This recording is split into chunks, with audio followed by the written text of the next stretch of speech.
So a question, by a show of hands, how many here were either in AZA, BBG, or BBYO, or have children who are in AZA, BBG, or BBYO at some point in your life? It's a fair number of hands. You can put your hands down, thank you. I was too. In fact, it was, other than growing up in my family, the most formative Jewish experience of my life. And as I think I've shared before, growing up in BBYO and going through leadership positions all the way to the privilege of being the international president, what we call the Grand Aleph Godol, was a transformative experience. One male, one female, or identifying male and female every year over the 100 years of AZA and the 75 years of BBG, I think, or something like that, gets to be in that position. The organization now represents 70,000 Jewish teens in more than 60 countries around the world. And these young people, these youth leaders, the presidents of the girls' division, the boys' division, travel around the world to Jewish communities almost the entire year. They're almost never home. Speaking in Jewish communities, working with teen leaders, interacting with Jewish organizations to help lead the next generation of Jewish leaders, and I would say the current generation of Jewish leaders, both those that are teens and those that are adults, as we take so much inspiration and guidance from them. So with that as a context, it's my pleasure to welcome the current Grand Aleph Godol, the 99th Grand Aleph Godol of the AZA, BBYO, TJ Katz, who is in Vancouver this weekend to be with Vancouver Region's BBYO, which, as you, I think, know, is our youth group for our synagogue and has had a resurgence in Vancouver over the last few years, in part due to the leadership of my son Judah and my son Levi and many of the other teens in our synagogue and in our community. And we invited TJ, who's now about halfway, a little more, maybe 3/4 of the way through his term, to share with us some insights about this incredibly challenging year to be a Jew and to be a Jewish teen, and hopefully to share with us a little bit of hope as well for our future. TJ, welcome to Vancouver, to Temple Sholom, and our to be mom. Please.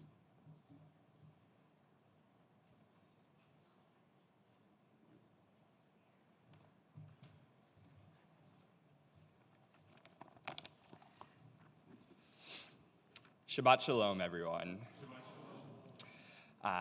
As Dan said, my name is TJ Katz, and I'm currently serving as the 99th Grand Aleph Godol of the Aleph Tzaddik Aleph, or one of the 2 teen international presidents of BBYO. I have the absolute honor of joining a very strong line of presidents before me, Rabbi Dan included, and I'm extremely grateful to be here in Vancouver and get the opportunity to speak with all of you tonight. A flashbulb memory is something that's emotionally or historically significant that occurs and truly causes you to remember just about everything about where you were, what was happening, and what was going on around you at the time. While although I was not alive for JFK's assassination or the explosion of the Space Challenger or even 9/11, I was alive for October 7th. And for me, October 7th was truly the first ever flashbulb memory that I've created.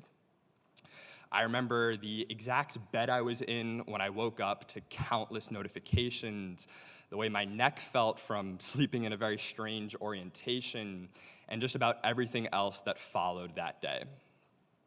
I was in Gainesville, Florida at the time, just one stop along my year full of travels, and I recall immediately rolling out of bed and joining my fellow members of the BBYO International Board on his unprompted Zoom call to write a letter to our members across the world, both to those in North America, in other countries as well, and specifically to our siblings in Israel. For me, I'll never forget the morning of October 7th. For millions of people around the world, they'll also never forget the morning of October 7th. But now, we live in an October 8th world. We live in a world where the events of October 7th are behind us, and we must continue to move forward. In an October 8th world, anti-Semitic phrases are etched into the desks of thousands of students from all over. In an October 8th world, I've seen firsthand the horrors of being desensitized to anti-Semitism. At one point throughout my travels, I found myself in Bratislava, Slovakia, a truly beautiful Jewish community, one in which only 2,600 out of the 5 million total citizens of the entire country are Jewish. That's less than 0.05% of the country's total population. Before the Holocaust, Slovakia was a Jewish epicenter in Europe. Thousands and thousands lived there. Since then, it's majorly been stripped of its Jewish livelihood, and only a very small Jewish community exists there now. As the teens of this community took me around their home nation, it was truly horrifying to see the ways in which they were desensitized to the anti-Semitism around them. And most specifically, I recall a moment in which we were walking the streets, and before turning the corner, they warned me, without even needing to look, that we were about to pass an old age home for Jewish elderly. Before we turned the corner, they told me to prepare myself to see the entire building spray painted in Jewish hate speech, Jewish hate symbols, swastikas, and horrible words on that building. If you ask me about the worst part of this entire situation, I would tell you not that this hate existed.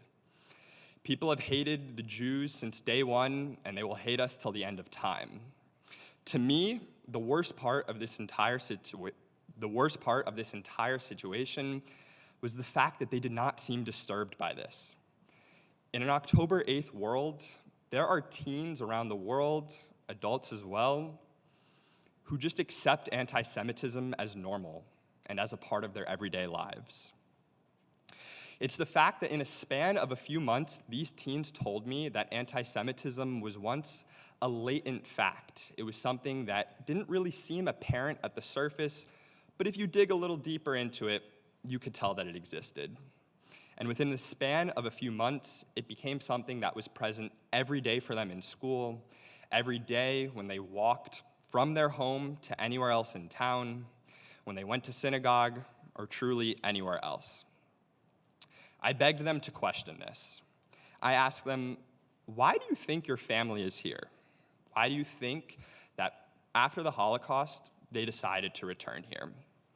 For many of them, they had grandparents or maybe even great-grandparents who were from Slovakia, but there was an absolute and complete disruptance in the continuity of Jewish life in Slovakia post-Holocaust. Very few of them had parents who were actually born in the country.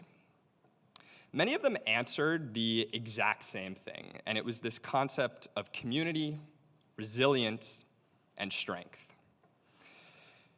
Anti-Semitism within Slovakia has been present for a very long time. Even in 1969, the Slovak government decided to knock down the nation's most historical synagogue to replace it with a bridge. It's something that has occurred and will continue to occur within the nation. But here we are with a small yet beautiful and vibrant Jewish community in the nation, and additionally, a group of very empowered teens, a part of their BBYO program. Now, don't get me wrong. The point is not that Jewish people should feel the need to remain in spaces where they don't feel welcomed. Rather, it's the concept that we must continue to be strong and not let others tell us where we can or cannot live or who we should be. Now, of course, one of the exact reasons that the need for the land of Israel exists is to have a haven and to know that we have somewhere to go if we do not feel safe anywhere else. But it is the fact that we will not let others tell us where we can or cannot be, where we should or should not exist. After the conclusion of my gap year, I will be attending both the Jewish Theological Seminary and Columbia University. Many people have questioned me as to my decision to attend a university in which so much hate exists on, one in which Jewish students have been spit on, one in which protests exist on a daily basis, in which conversations to intimidate Jewish peers happen fairly often. Even my father initially questioned and feared my decision to want to attend a campus like this and to want to attend an institution where hate at this level occurs. I told my dad that if I decided to not go to the school that I wished to attend simply because of Jew-hating students, then I'm letting them win. That is exactly what they want. They want me to feel scared. They want me to not be proud of who I am. They want to scare me away. I told my dad, I won't let them do that. When I walk onto campus in the fall, I will proudly wear my Magen David on my chest. I wish to attend the school that I want to attend the same way that those Slavic families actively decided to return to a nation in which Nazis pushed them out, because it was their home and they wanted to live there. No one gets the right to change that. For the last 100 years, the Aleph Aleph, an organization of which I currently serve as the international president of, has upheld the same 7 cardinal principles. One of those principles being patriotism, loyalty to my homeland, its laws, its principles, its ethics. To die for my nation if needed, but primarily to live for it. This is something that I uphold both as it pertains to my time in AZA, but also to my disposition as a Jew. Primarily to live for it. This concept that means, so as long as I am alive, I will proudly and represent the pure embodiment of what it means to be an emissary for the Jewish people. Upholding our values, and even just one person at a time, trying to reform someone's view of the Jewish people as a whole. In this October 8th world, we as Jews have the ability to write our own ticket to our future. One of the most apparent results of Jewish tragedy is always the soon explosion of community. Undoubtedly, the most apparent result of the tragedies of October 7th was the immediate sense of Jews desiring to return home to their Jewish community. In an October 8th world, I think all of us Jews have grown in extra appreciation to the community that we have around us. Both in BBYO and in all Jewish teenage communal spaces, I've seen an immense desire for people to return to their culture, their people, and to their religion. I have more friends on campus who have decided that they wanted to start attending Hallel and Chabad Shabbat services post-October 7th than ever before. These are people who didn't even remotely expect to want to continue an active role in the Judaic world post-B'nai Mitzvah. More specifically, BBYO's international convention that occurs on an annual basis welcomed our largest attendee body ever, with nearly 4,000 teen participants and over 7,000 total participants, including alumni, speakers, and guests. Truly, it is these teenage years that play such a formative role in the trajectory of one's Jewish life. The years that directly follow one's B'nai Mitzvah serve as a foot in the door to the rest of their Jewish adulthood.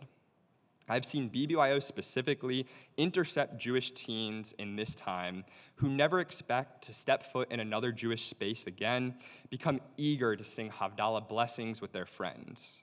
It's taken that teenager who cannot tell you the difference between the Hamotzi and the Kiddush and left them ready and equipped to host a Shabbos dinner. Truly, it really is both exciting and scary to think about the fact that the future of the Jewish people lies in the hands of those who have access to TikTok and to Instagram. It's the fact that this generation is both the most and the least connected to the people around them. It's the fact that our generation both has the most and the least support that Jewish people have ever had. Time and time again, we see teens, specifically Jewish teens, at the forefront of activism, and now more than ever, that holds true. Teens were the ones who started the experience at the March on Washington, D.C., when over 300,000 people gathered in support of Israel.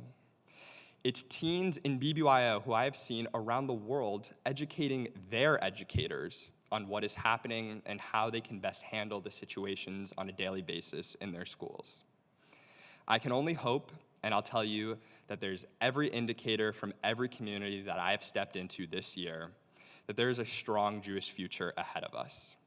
From teens that exist in Singapore to Australia to the US to Canada, there's no doubt that Jewish teens more than ever are being equipped with the resources needed to fight hate and to stand up for what they believe in, and more than anything else, to be proud of who they are. If there are a few things that I would love for you all to take away from this, it's the following three. One, that we as Jewish people decide our future. If we continue to unite and celebrate who we are and enjoy gathering as a community, it'll only do wonders for us. Second, to build off of that, it's the fact that community is our strongest weapon. When they want to break us apart, they want us to feel isolated, and they want us to feel alone, don't let them. Lean into those around you, celebrate who you are with, and be proud of who you are. Third, the most important of the three, of course, is to let the youth lead the way. It is us who will continue to grow on and become leaders in the future, and it is truly the youth who see what is happening around them for what it is.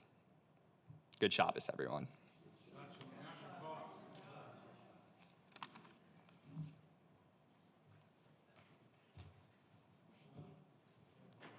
TJ Yasher Koach. I know I wasn't that polished when I was Grand Law. I don't think I'm that polished now. That was truly wonderful, inspiring, and insightful.